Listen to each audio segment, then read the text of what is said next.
پوری زندگی تو بیان کرنا ممکن نہیں ہے۔ حضور علیہ الصلوۃ والسلام کی پوری زندگی 1400 سال گزر گئے، ہزاروں تفسیر لکھنے والے مفسرین آئے، محدثین آئے، اولیاء آئے، علماء آئے، صلحاء آئے،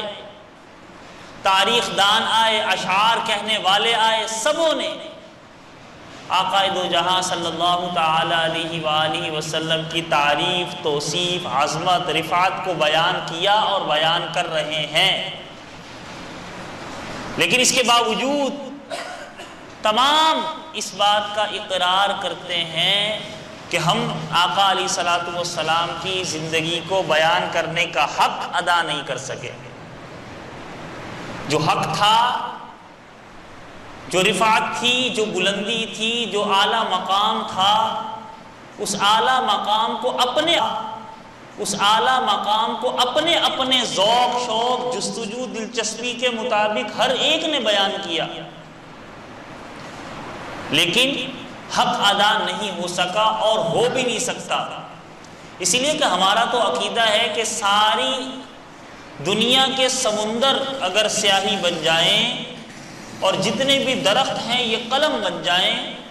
اور جتنی بھی مخلوقات ہیں یہ لکھنے بیٹھ جائیں، آقا دو جہاں فخر کون و مکان سید الاولین والآخرین صلی اللہ تعالی علیہ وآلہ وسلم کی تعریف، توصیف، ذات گرامی کو بیان کرنا، لکھنا شروع کر دیں تو یہ سمندر، یہ سیاہی خشک ہو جائے، یہ درختوں کی جو قلمیں ہیں یہ گھس جائیں،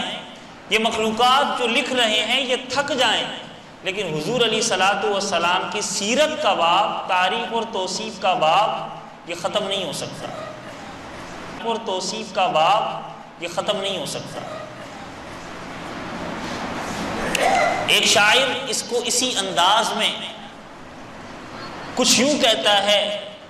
کہ قلم ہے آب لا پا مدح باقی ہے،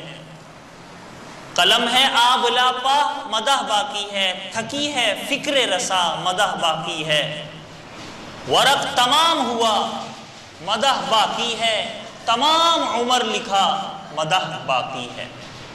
حضور علیہ الصلوۃ والسلام کی تعریف باقی ہے۔ تو ساری سیرت تو بیان کرنا ممکن نہیں ہے،